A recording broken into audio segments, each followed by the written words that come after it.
तो hello guys, last constant जो अपन chapter पढ़ रहे हैं पार्ट 3, तो अपन ने कल करा था। तो उसमें volumetric strain of rectangular bar subjected to axial load, तो रेक्टेंगुलर बार के लिए करा था। लेकिन आज अपन करने जा रहे हैं किसके लिए?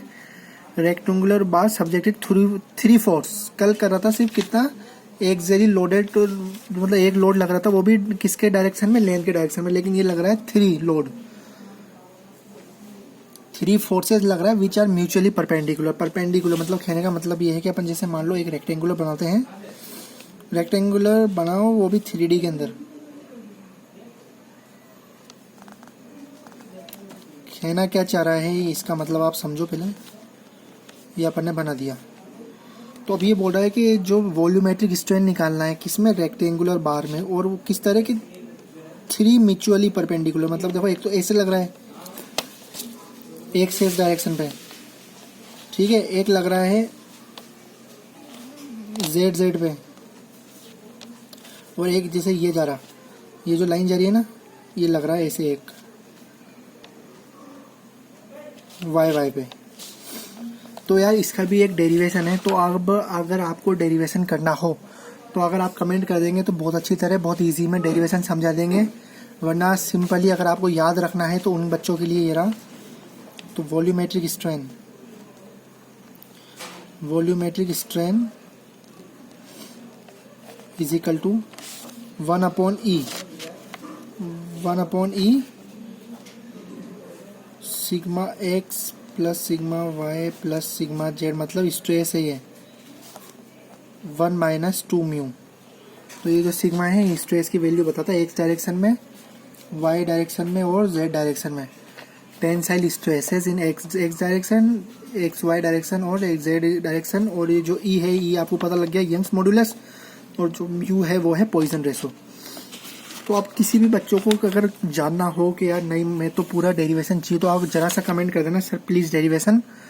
अगली वीडियो आपको खास तौर पे बना दूंगा मैं डेरिवेशन करके, कोई प्रॉब्लम नहीं होगी। न्यूमेरिकल सॉल्व कर ले, लेकिन न्यूमेरिकल वही बहुत इजी होगा। मैंने आपको हमेशा बताया न्यूमेरिकल इजी होते हैं। न्यूमेरिकल में कुछ भी नहीं होता इतना कुछ खास, मतलब खास होता है। देखो मैं ऐसा नहीं बोलूँगा कुछ खास नहीं, तो न्यूमेरिकल बहुत बढ़िया। न्यूमेरिकल आ गया तो सब कुछ आ गया। लेकिन न्यूमेरिकल जब तक आएंगे, अपन को न्यूमेरिकल इसलिए नहीं आती कि अपन यार फॉर्मूला पहले याद नहीं करते। फॉर्मूला अगर एक बार टूल आ जाएगा ना अपने पास, तो अपन कुछ भी चीज़ कर सकते हैं। तो टूल्स होना जरूरी, तो ये अपने टूल्स हैं। तो ये भी डेरिवेशन से निकलता है।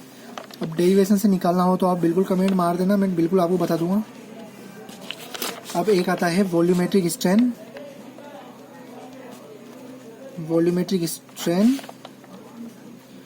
Of a cylindrical road.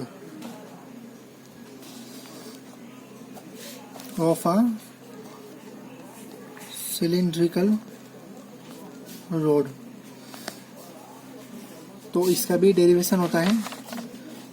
तो इसका डेरिवेशन इस प्रकार होता है,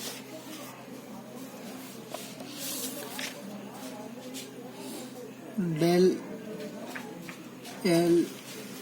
तो volumetric strain of cylindrical rod का होता है, तो volumetric strain is equal to del L upon L minus 2 del D upon D. और डेल एल को कैसे लिख सकते हैं, वॉल्यूमेट्रिक स्ट्रेन को लिख सकते हैं change in volume upon original volume is equal to del L upon L minus 2 del D upon D. अब इसमें डेल एल तो change in length upon original length आपको पता लग ही गया, लेकिन डेल डी क्या है? तो डेल डी है इसमें लेटरल डायमीटर,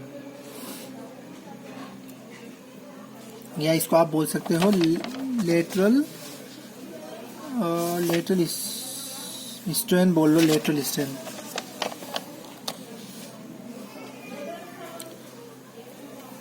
क्योंकि इसकी डायमीटर चेंज होती है ना, डायमीटर ऑफ ए रोड, क्योंकि सिलेंडर है, समझो देखो सिलेंडर है, तो सिलेंडर मान के चलो अपन ने ये जो 2D डायग्राम बनाया, तो ये चीज़ है, तो ये इसकी डायमीटर को तो डिनोट कर रहे हैं। तो अगर अपन इसको क्या बोलते हैं, पुल करेंगे तो थोड़ी और छोटी जाएगी ऐसे।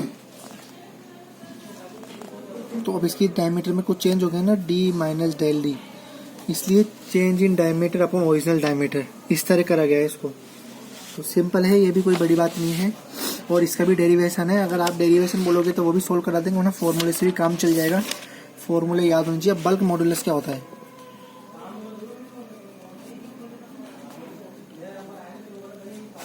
तो बल्क मॉड्यूलस होता है भाई, बल्क मॉड्यूलस होता है, देखो बल्क मॉड्यूलस को डिनोट करते हैं कैसे, और इसका फॉर्मूला आता है सिग्मा अपॉन वॉल्यूमेट्रिक स्ट्रेन मतलब डीवी अपॉन वी। अब देखो कैसे बनाते हैं, it is a ratio of है, सिग्मा मतलब डायरेक्ट स्ट्रेस,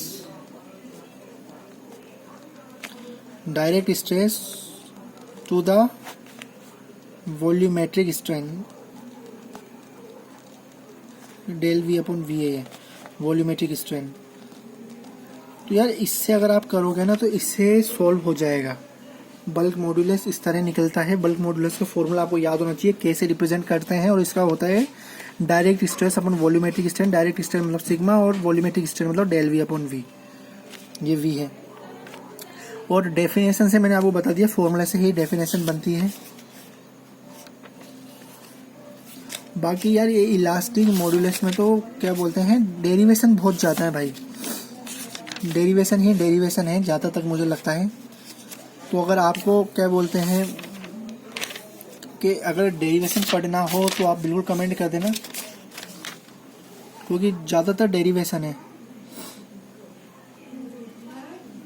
जैसे relation between modulus of elasticity and modulus of rigidity, relation between Young's modulus and bulk modulus is given by. हाँ तो ये देखो, ये दो नोट करके लिख लेते हैं कि रिलेशनशिप लिख देते हैं एक तो रिलेशनशिप बिटवीन किस किस के लिए, यंग्स मॉड्यूलस ई और बल्क मॉड्यूलस के, इन दोनों के बीच में रिलेशनशिप।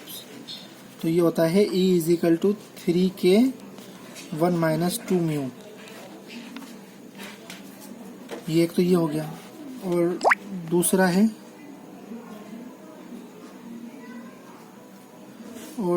है relation between modulus of elasticity and modulus of rigidity. तो पहले मैं आपको बताऊंगा मॉडुलस ऑफ रिजिडिटी क्या होती है, फिर उसके बाद अपन करेंगे। पता तो होना चाहिए मॉडुलस ऑफ रिजिडिटी किसे कहते हैं, क्या होती है मॉडुलस ऑफ रिजिडिटी। तो ये जरूर याद रखना, रिलेशन बिटवीन यंग्स मॉडुलस और के मतलब बल्क मॉडुलस। बाकी भाई इसके अंदर मैंने जहाँ तक अगर ऑब्जर्व करा है ना, तो इसमें क्या है, डेरिवेशन की चीज़ें ज़्यादा है। तो आप कमेंट कर देना तो डेरिवेशन पढ़ा देंगे। तो बस यार आज के लिए इतना ही, थैंक यू वेरी मच।